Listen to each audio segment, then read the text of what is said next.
Comment favoriser la démocratisation des pays d'Afrique du Nord, du Proche et du Moyen-Orient? C'est le pari du nouvel ouvrage de Hicham Alaoui, enseignant à l'Université de Californie à Berkeley, cousin du roi du Maroc, Mohamed VI. Islam et démocratie, comment changer la face du monde arabe? Bonjour Hicham Alaoui, merci de nous avoir rejoints.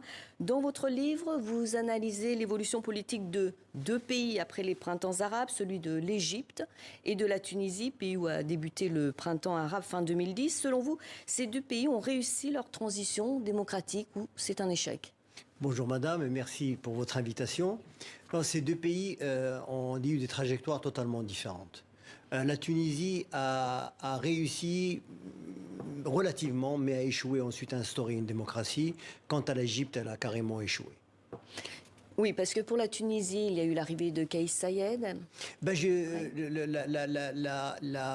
L'arrivée de Kais Saïed vient couronner cet échec, si on peut dire, avec la montée de ce populisme qui est en fait un pouvoir basé sur la personne et qui appelle à la vertu du peuple contre les élites. Donc c'est un populisme classique qu'on voit un peu partout aujourd'hui. Et aujourd'hui, est-ce que les Tunisiens ont renoncé à l'idéal démocratique ou ils continuent à y croire? Non, ils sont profondément démoralisés, mais beaucoup de gens luttent.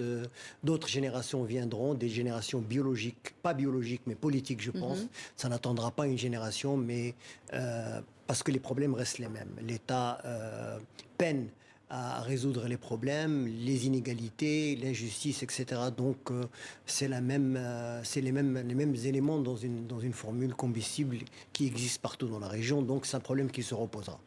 Votre ouvrage a pour titre, je le disais, Islam et démocratie, comment changer la face du monde arabe? Alors je vous pose la question, comment faire pour y arriver? Est-ce qu'un chemin vers la démocratie est vraiment possible ou est-ce une utopie? Non, c'est pas du tout une utopie pour moi. Et je fais l'analyse de deux systèmes politiques complètement différents. Et j'en arrive à la conclusion que plus que l'aspect théologique, c'est l'aspect conflictuel et l'aspect politique qui est important. Et ensuite, la politique, quand elle réussit à poser ou à trouver une entente, fait son chemin à la théologie. Brièvement, l'Égypte a échoué. Elle a échoué parce que ce pacte entre islamistes et laïcs n'a pas fonctionné. Et j'ai fait l'autopsie, si vous voulez, de cette mort. J'ai interviewé des dizaines et des dizaines de militants et de leaders du mouvement islamiste des frères musulmans en Turquie en exil. Et pour faire coller la théorie aux données empiriques. Et tous me disent qu'il y avait deux moments clés où le pacte n'a pas fonctionné, cet accord, qu'ils ont commis l'erreur numéro 1 de se rapprocher des militaires et d'essayer de leur plaire tôt dans la transition et donc à adopter une constitution qui arrangeait les militaires. Et le deuxième point de rupture qui a en fait abouti carrément à l'échec, c'est de présenter un candidat pour les élections présidentielles. En Tunisie, c'était différent.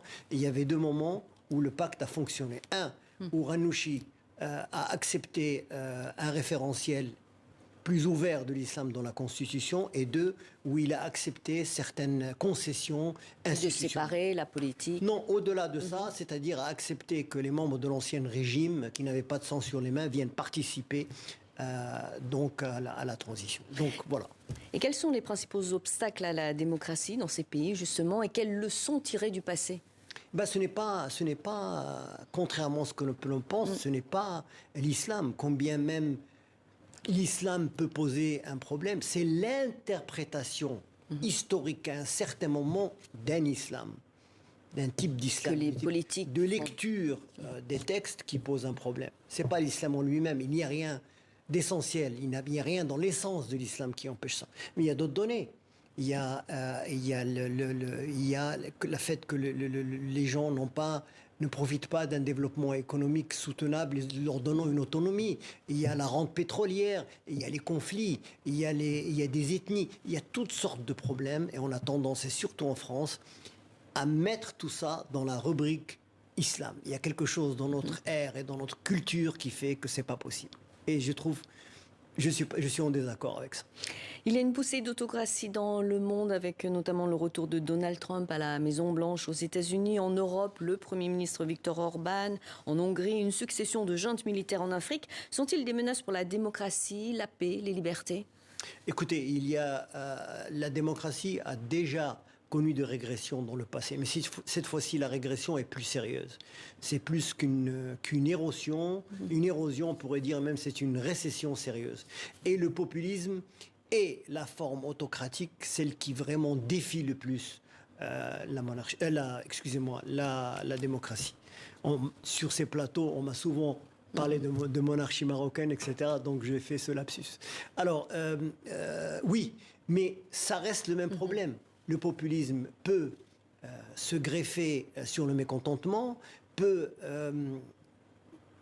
apparaître comme un mirage, mais en fin de compte, si les problèmes économiques et la tension sociale restent la même, les autres problèmes, les inégalités restent les mêmes, tôt ou tard, il connaîtra le même destin, à savoir l'échec. On vous surnomme le prince rouge en raison de vos prises de position critiques vis-à-vis de la monarchie marocaine. Depuis 22 ans, vous vivez aux États-Unis. Vous avez écrit le journal d'un prince banni. Comment vivez-vous cette mise à l'écart? Oh, moi, je suis humainement, ça, bien sûr, je suis un homme fait de chair et d'os. Être loin de ma famille, être loin de mon pays, ne pas pouvoir faire ce que je veux dans mon pays me fait mal. C'est normal. Je ne serais pas normal autrement. Mais autrement, intellectuellement, au point de vue de mes convictions, je me sens très bien épanoui et je me réalise de manière différente. En enseignant, en cherchant, en entreprenant différentes choses. Une dernière question rapidement. Vous dédiez votre livre à la jeunesse, aux militants de la démocratie au Moyen-Orient et en Afrique. L'espoir aujourd'hui, ce sont eux, les jeunes? Absolument. Moi, je trouve que, je parle pour moi-même, moi je trouve que ce n'est plus à ma génération de porter ce flambeau, c'est aux gens de 45 ans et moins. Ces convictions, je les garderai toujours, je les défendrai, mais il faut que les gens qui ont 45 ans ou moins et les jeunes, il faut que tout le monde s'implique, mais en particulier ceux-là. Qu'il y ait une prise de conscience aussi. Absolument. La prise de conscience est là.